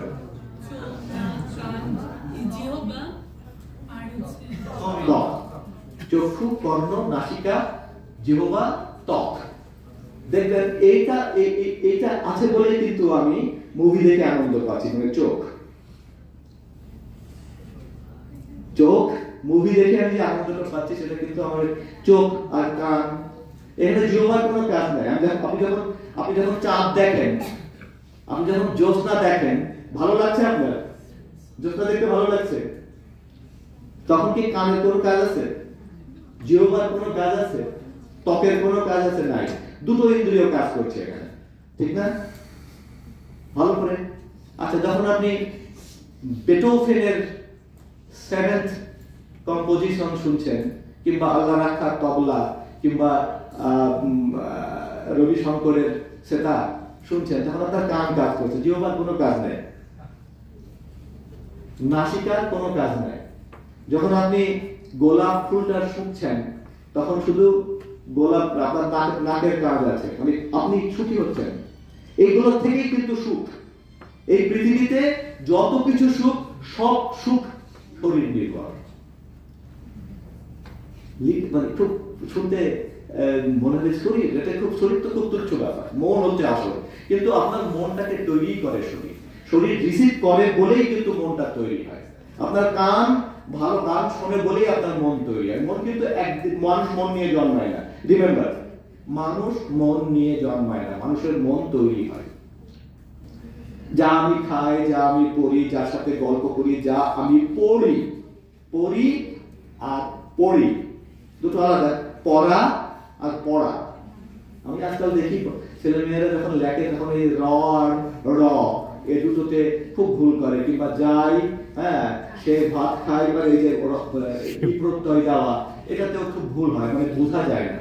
তাহলে এই আমি যা এই শরীরটাকে আপনারা গুরুত্ব দেবেন প্লিজ। যদি শরীর যদি আপনাকে সাপোর্ট না করে, আপনি সুখী হতে পারবেন না। আপনি খেয়ে সুখ পাবেন না, ঘুমিয়ে সুখ পাবেন না। তাহলে শরীরটাকে, এবং এই শরীরের এই 5টা ইন্দ্রিয় সমানভাবে কাজ করে। এই যে এই পৃথিবী থেকে বলে কি আনন্দ আছে, সে আনন্দের কথা আমি এখন বলবো না, বলা যাবে না, কারণ বললে আপনারা অশ্লীল হিসেবে আমাকে চিহ্নিত করবেন, আমি বলবো। কিন্তু কথা হলো যে সবকিছুই সুন্দর, সব সুন্দরকে জীবনে উপভোগ করবার শিখতে হবে। আর হচ্ছে এর পরে, এই শরীরের পরে হচ্ছে প্রশ্ন। আমি দ্বিতীয় যে গুরুত্বটা দিতে চাই, আমার জীবন থেকে বলছে, এগুলো আমাকে উন্নত করেছে, আমাকে আমি প্রতিদিন আমাকে শিখতে উদ্বুদ্ধ করেছে। আর একটা প্রশ্ন করবেন এবং প্রশ্নের জবাব দেবেন। এমন জীবন যাপন করবেন যেন সকল প্রশ্নের জবাব দিতে পারেন, আর এমন জীবন যাপন করবেন যেন সকল প্রশ্ন করতে পারেন। আমরা বলি, মানবাধিকারের ক্লাসে আমরা বলি যে মানবাধিকার আছে কি নেই এটা বুঝবেন কেমন করে? টোটকা চিকিৎসাটা কি? মানবাধিকার আছে বা নেই কি করে বুঝবেন? একটা সহজ উদাহরণ দিই। আপনার যদি ভয় বেশি হয়, তাহলে মানবাধিকার কম, আর যদি ভয় কম হয়, তাহলে মানবাধিকার বেশি। হিসাব করে দেখেন, কিসে কিসে ভয় আপনার?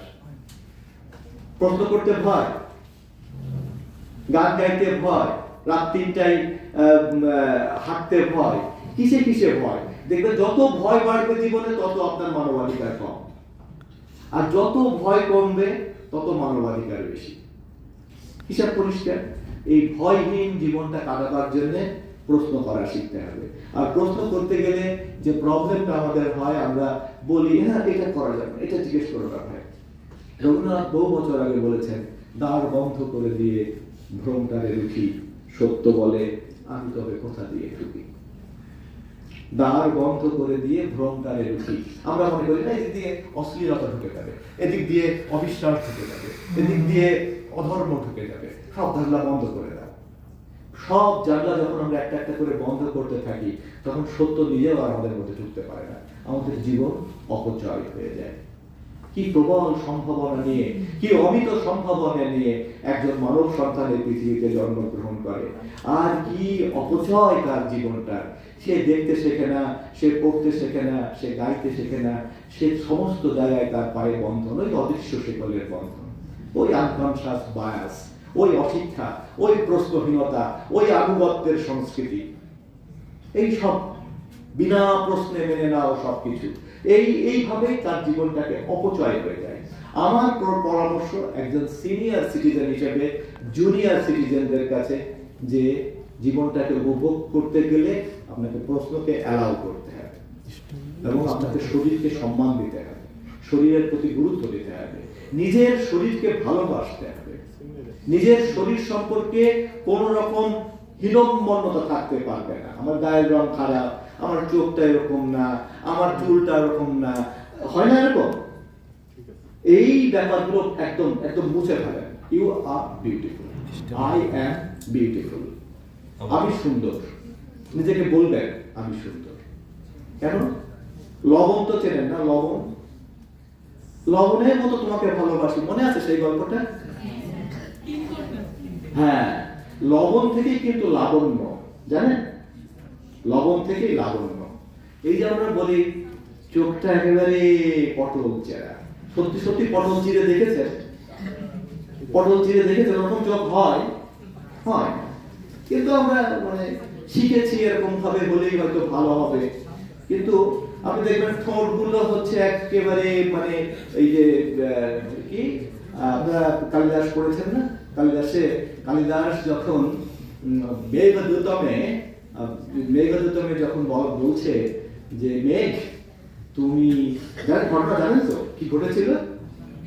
ঘটনা হচ্ছে যে কালিদাসের মেঘদূতের 3 জন চরিত্র আছে। একজন হচ্ছে প্রেমিক, আর একজন প্রেমিকা, আর একজন মেঘ। তো প্রেমিক যে সে একটা রাজার বাড়িতে, রাজার বাগানে, ওই বাগানের পরিচর্যা করত। বোঝেন, আমি খুব সংক্ষেপে কালিদাসের মেঘদূতটা আপনাদেরকে বোঝাচ্ছি। মেঘদূতে, কালিদাসের মেঘদূতে এক প্রেমিক, সে একটা রাজার বাগানে মালির কাজ চাকরি করত। তো মালির চাকরি করতে করতে একদিন পানি টানি দিতে ভুল হয়েছে, কয়েকটা গাছ মারা গেছে। গাছের মালিক যে সে ওই প্রেমিককে নির্বাসনে পাঠিয়ে দিল, যা ওইখানে যে তুই এক বছর থাকবি, 10 মাস, 12 মাস। তো 12 মাস নির্বাসনের শাস্তি ভোগ করছে। 8ম মাসে যে তার এই মেঘ দেখে তার প্রেমিকার কথা মনে পড়ছে, যে আমার প্রেমিকা, সে তো একা একা, আমার বিরহে খুব কাতর, একটা কোনো মেসেজ তাকে পাঠানো দরকার। তো তখন তার ফেসবুক নাই, তখন কোন রকম মেসেজ পাঠানোর উপায় নাই। তো মেঘকে বলছে, মেঘ তুমি যাও, তুমি যে আমার প্রেমিকাকে বলো যে আমি ভালো আছি, আর কটা মাস আমি চলে আসবো। তো মেঘকে তখন বলছে যে তুমি যখন চিনবা, তুমি যে যাচ্ছ, চিনবে কেমন করে আমার প্রেমিকাকে? আমার প্রেমিকাকে তুমি চিনবে কেমন করে? তো বর্ণনা দিচ্ছে, তুমি যাও, যেতে যেতে দেখবা যে ওই দেখবা যে বিম্ব ফলের মতো ঠোঁট, যা এই যে নারীর যে ছবিটা এঁকে দিলেন কালিদাস, ওইটাই কিন্তু আমরা বহু বছর ধরে বিক্রি করছি। ওই যে ক্ষীণ তটি, হ্যাঁ, উচ্চ বক্ষ, গুরু নিতম্বিনী, এই কালিদাস কিন্তু তৈরি করে দিয়েছে এটা। সেখান থেকে আমরা বহু বছর ধরে ধরে এইগুলোকে কপি অ্যান্ড পেস্ট করে যাচ্ছি। এই কপি পেস্ট করতে করতে একটা জায়গা, আমি যেটা বলতে চাচ্ছিলাম সেটা হলো লাবণ্যের কথা। এই সব মিলিয়ে যে লাবণ্য, সুতরাং লাবণ্যময়ী যে সেই সুন্দরী, লাবণ্যময় যে সেই সুন্দর, এইখানে আলাদা করে চোখ ভালো নাক ভালো হওয়ার দরকার নাই। সুতরাং শরীরকে ভালোবাসবেন, শরীরটা সুন্দর, নিজেকে বলবেন প্রত্যেকদিন সকালবেলা আয়নায় বলবেন আমি সুন্দর, আমি ভালো আছি, আমার মতো সুন্দর আর কেউ নাই, আমি আমাকে ভালোবাসি।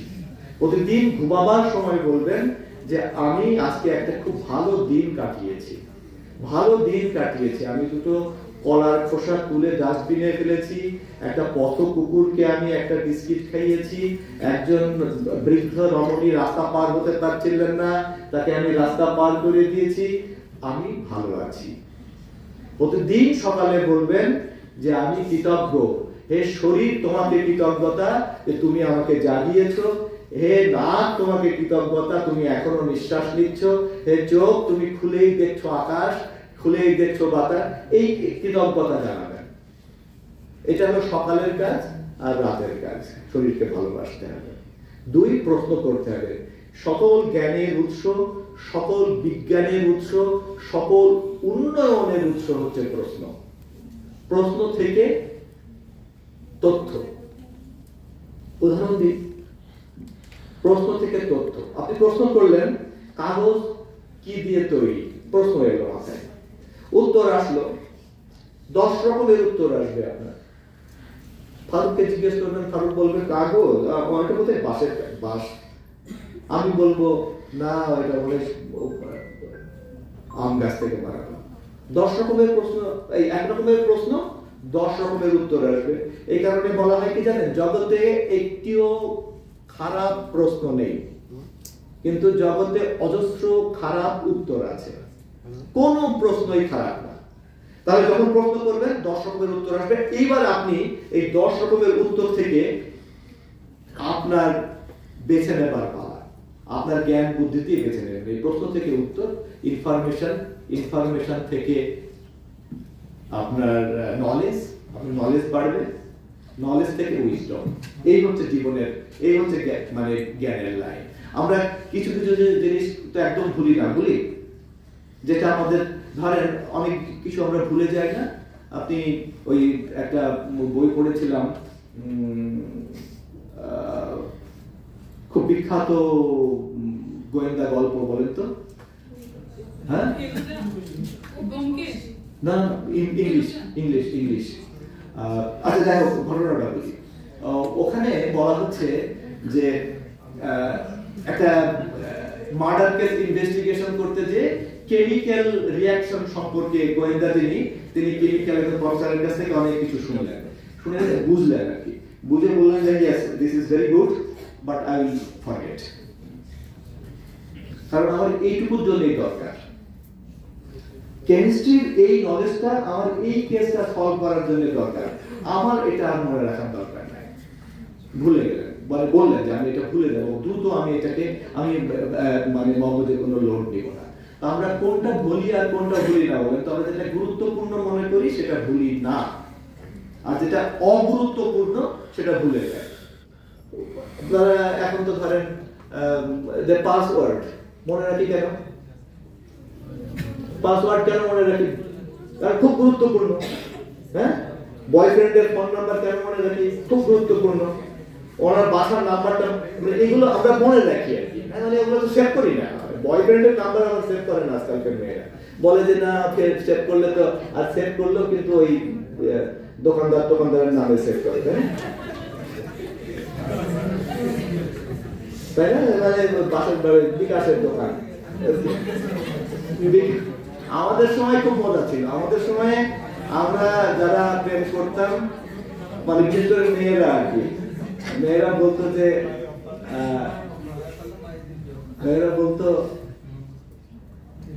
গফ, আপনারা তো গফ না কি যেন বলেন না, বফ বলেন। হ্যাঁ, আর আগে আমরা, মানে আমাদের মেয়েরা আগে বলতো ও ও ও ওদিক দিয়ে গেল, ও আমাকে চিঠি দিয়েছে, ও। আর খুব বিপদ পড়লে, বিপদ দেখলে বলতো চিনি না। দেখা যেত চিনি না তো। আমার বউ এক সময় আমাকে বলছিল আমি চেনে না, বলছিল আমার সামনে বললাম, বলছিল যে ওর ভাই যে বাসায় বলছিল জাহিদ ভাইকে দেখে জাহিদ করি, আমি চিনি না তো। যাই হোক, তাহলে আমরা এই প্রশ্নগুলো করবো, প্রশ্নটা মনে রাখবো। এটা 2 নম্বর পরামর্শ। 3 নম্বর একটা পরামর্শ আছে আপনাদের কাছে, সেটা হলো উপার্জন। বিশেষ করে মেয়েদের জন্য আমার এই পরামর্শটা খুব বেশি। নিজের উপার্জন, নিজের, স্বামীর না, ছেলের না, বাবার না, নিজের উপার্জনটা করতে হবে। আপনার যদি শরীর সুস্থ থাকে, আপনার যদি নিজের উপার্জন থাকে, এই দুটো যদি থাকে, আপনি রাজরানীর মতো জীবন কাটাতে পারবেন। কারোর কথা করা দরকার, কারোর পায়ের নিচে বেস্ট এই কথার মধ্যে থাকার দরকার নেই। আপনি সসম্মানে, আত্মসম্মানের মধ্যে থাকবেন। নিজের জীবন নিজের পায়ে দাঁড়িয়ে আনন্দের সাথে যাপন করবেন, তাহলে আপনার নিজের উপার্জন থাকবে একদম। এইটা আমি বলছি সবাইকে। 4 নম্বর হচ্ছে টাকা খরচ করা শিখতে হবে। টাকা খরচ করতে হবে, আপনাদেরকে প্রচুর টাকা খরচ করতে হবে। উপার্জন করবেন, খরচ করবেন। বিলিভ মি, টাকা খরচ না করলে টাকা অন্য খাবে। ভালো জামা পরবেন, ভালো কাপড়, ভালো জায়গায় বেড়াতে যাবেন, ভালো খাবার খাবেন, দেশ ভ্রমণ করতে যাবেন, জীবনটাকে দেখবেন, পৃথিবীটা কত বড় সেটা দেখবেন। যত আপনি পৃথিবী দেখবেন তত আপনি উদার হবেন, যত আপনি উদার হবেন তত আপনি অন্যকে ভালোবাসতে পারবেন, যত আপনি অন্যকে ভালোবাসতে পারবেন তত এই পৃথিবী একটা ভালোবাসাময় শান্তিময় পৃথিবী হয়ে যাবে। যে মানুষটা দেশ ভ্রমণ করে সে মানুষটা হিংসুক নয়। যে মানুষটা দেশ ভ্রমণ করে, মানুষের সাথে মেশে, নানান সংস্কৃতি, নানান দেশ, নানান মানুষ, নানান রাজনীতি, নানান ঘাত প্রতিঘাতের মধ্য দিয়ে ওঠা বসা করে, সে অনেক সহিষ্ণু হয়ে ওঠে। তাহলে টাকা খরচ করা শিখতে হবে। Of course there are poisons and there are vitamins. আপনি কোনটা খাবেন দ্যাট ইজ ইউর চয়েস। বাজারে বিষ কিনতে পাওয়া যায়, আবার অমৃত কিনতে পাওয়া যায়। আপনি কি খাবেন? মনে রাখবেন, চিরকাল মদ বিক্রি হয়েছে দুধের চাইতে বেশি দামে। চিরকাল মদ বিক্রি হয়েছে দুধের চেয়ে বেশি দামে। প্রবলেমটা কি জানেন? দুধওয়ালা আপনার বাসায় এসে দেয়, আপনি খান না, আর মদওয়ালা ওইখানেই থাকে, আপনি চুরি করে যেয়ে খান। টাকা চুরি করে নিয়ে, মায়ের গহনা বিক্রি করে, আলু বেচে, কচু বেচে, সেই টাকা দিয়ে, তার মানে কি? এটাই হচ্ছে আমাদের সিদ্ধান্তে 4 নম্বর জায়গাতে টাকা যখন আপনি খরচ করবেন, আপনি কোন পারপাজে টাকাটা খরচ করছেন সেটা হবে খুব ওয়েল জাজড একটা পারপাস, ওয়েল জাজড। আপনার you have every right to enjoy your life.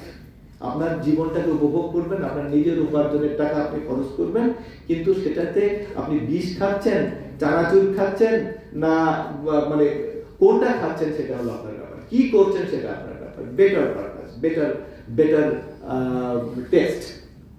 এই মোটামুটি এইভাবে যদি জীবনটা কাটানো যায়, খুব রাজা উজির হওয়ার দরকার নাই, খুব বড় ধরনের গোল অ্যাচিভমেন্ট করার দরকার নাই।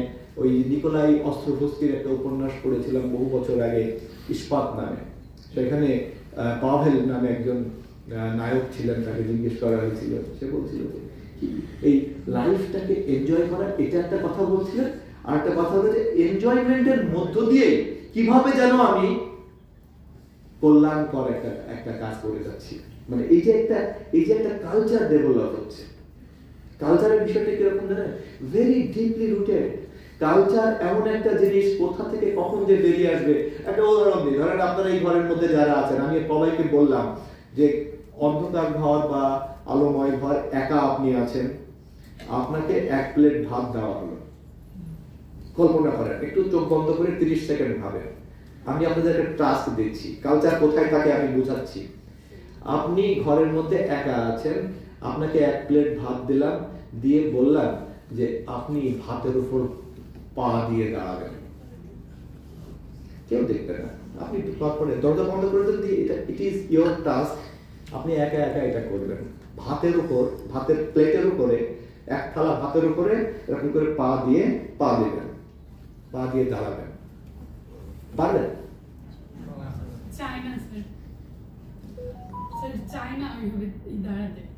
চান না, ভাবতেও পারছেন না। পারা তো দূরের কথা, মানে আপনি ভাবতে গেলে আপনার গা শিউরে উঠছে, তাই না? কেন বলেন তো এরকম কেন হচ্ছে? কালচার কত ডিপলি রুটেড জানেন? কারণ ভাত হচ্ছে আমাদের কালচারে ভাত হচ্ছে জীবনের সমান দাম। আপনারা যারা হুমায়ুন আহমেদের মধ্যাহ্ন পড়েছেন তারা নিশ্চয়ই টের পেয়েছেন, মধ্যাহ্নে ভাতের গন্ধ, ভাব ওঠা, মানে ওই যে আপনারা যারা শ্যানেল নামে পারফিউম আছে, এটা জানেন তো? হ্যাঁ, ক্ষুধার্ত বাঙালির কাছে ভাতের গন্ধ শ্যানেলের গন্ধের চাইতেও মোহময়। বুঝতে পেরেছেন ঘটনা? তাহলে কালচার আমাদের মধ্যে এইভাবে আমাদেরকে একেবারেই গভীরে, খুবই গভীরে কালচার মানে প্রথিত হয়ে থাকে। আমরা ভাবতেই পারছি না যে ভাত থেকে একটা শব্দ আছে জানেন, ভাতা। কে কে জানেন ভাতার শব্দের অর্থ? কে কে জানেন?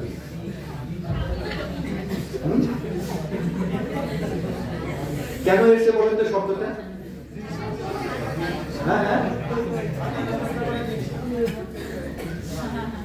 মনে আছে গ্রামের মেয়েরা বলতো তোমার ভাত আমি খাবো না?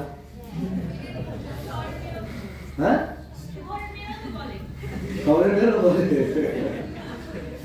আজকের দিনে শহরের ছেলেদের একটা সমস্যা হয়েছে কি জানেন? শহরের ছেলেরা ওই আধুনিক উপার্জনক্ষম গার্লফ্রেন্ড বা বউ চায়, আবার একই সাথে মায়ের মতো বউ চায়। হ্যাঁ, এটা ডাইলেমা কিন্তু আমাদের এই প্রজন্মের ছেলেদের মধ্যে। এটা কেটে যাবে, এটা আর মনে হয় 20 বছর পরে কেটে যাবে। এদের একটা সমস্যাটা হয়েছে যে এরা এখনো মায়ের মতো ডাল রান্না করতে হবে, মায়ের মতো মানে মায়ের মতো বউ হবে, আবার একই সাথে সেই বউ আবার একই সাথে মডার্ন হবে, মানে টু ইন ওয়ান চাই আর কি।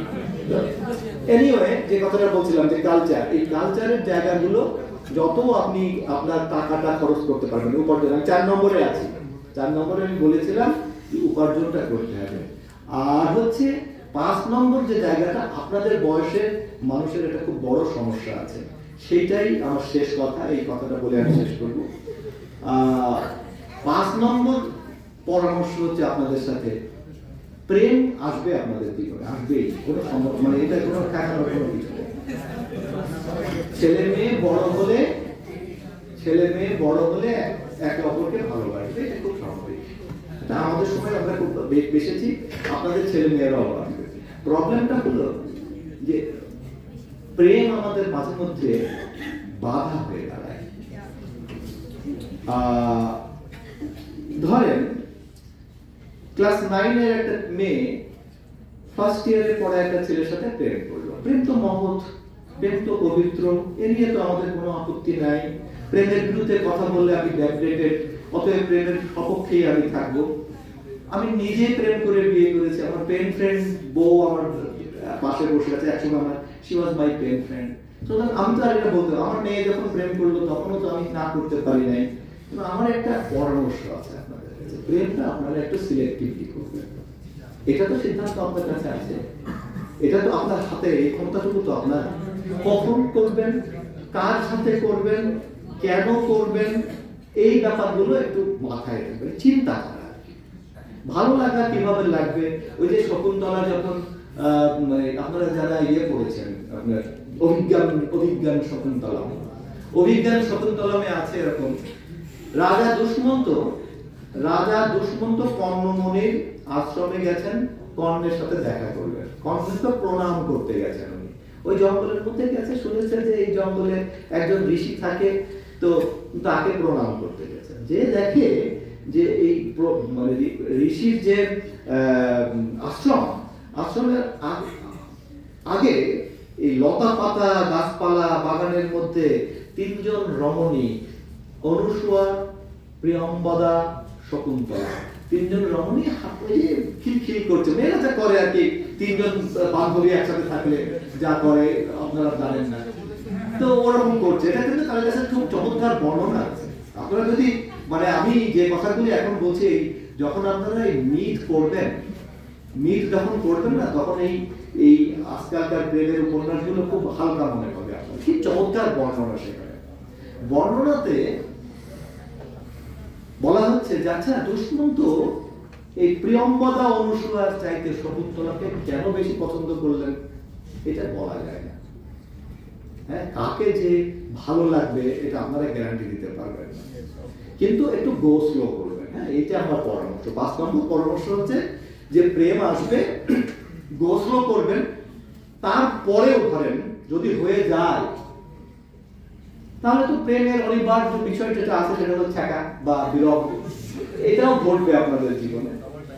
এইটা যদি ঘটে তাহলে আপনারা নিজেকে নিয়ন্ত্রণ করবেন। আমি ছাত্র জীবনে প্রেমের ক্ষেত্রে এই একটা ব্যাপার আমি লক্ষ্য করি যে খুব খুব এনার্জি লস হয়, প্রচন্ড ক্ষতি হয়ে যেতে পারে আপনার।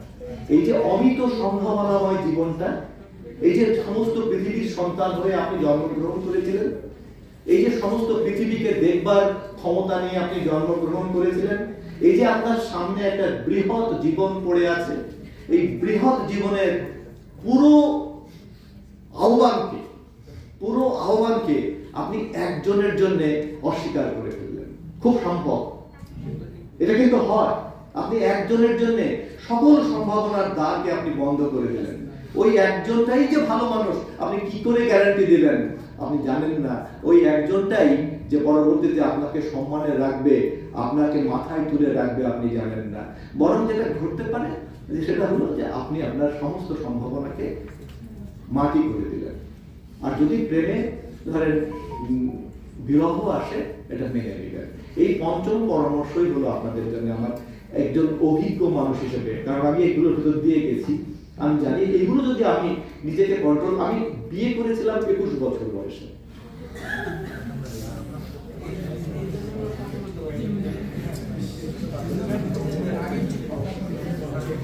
আমি এটা আমার ছেলেকে বলেছিলাম, তুমি যদি বিয়ে করতে চাও করো, আমার মতো করে যদি বিয়ে করতে চাও তাও করো, কিন্তু তোমার বুঝতে হবে যে ওই যে কৃষ্ণ করলে লীলা আর আমরা করলে বিলা, একটা কথা আছে না? কৃষ্ণের জন্য যা যা করা যায়, তোমার জন্য যেটা সেটা তুমি পারবা, এটা মনে করো। আমাদের সময় জামাল সরকার নামে রাজশাহী বিশ্ববিদ্যালয়ের একজন ছাত্র ছিলেন। রাজশাহী বিশ্ববিদ্যালয়ে জামাল সরকারের নাম আপনারা শুনবেন, সোশ্যাল ওয়ার্কে পড়তেন, ফার্স্ট ক্লাস ফার্স্ট হয়েছিলেন, অনেক কাহিনী আছে তাকে নিয়ে। তো উনি মদ্যপান করতেন, প্রকাশ্যেই করতেন। তো একদিন উনি বলছিলেন আমাদেরকে সবাইকে, আমরা আমার শিষ্য ছিলাম নাকি, মানে ওনার কাছে গল্প শুনতাম, ভীষণ মেধাবী একজন মানুষ ছিলেন। উনি বলছিলেন, শোনো, জামাল সরকারের সব নকল করবা, কিন্তু মদ খাওয়া নকল করবা, সহ্য করতে পারবা না। আমি যে মদ গাঁজা খাই এটা তোমরা সহ্য করতে পারবা না, কারণ এটা আমি পারি, আমি জামাল সরকার আমি পারি, কিন্তু আমার মতো জামাল সরকার হতে যে তোমার মদ গাঁজা খাওয়ার দরকার নেই, আর সবকিছু এক্সপেরিমেন্ট করার দরকার নেই।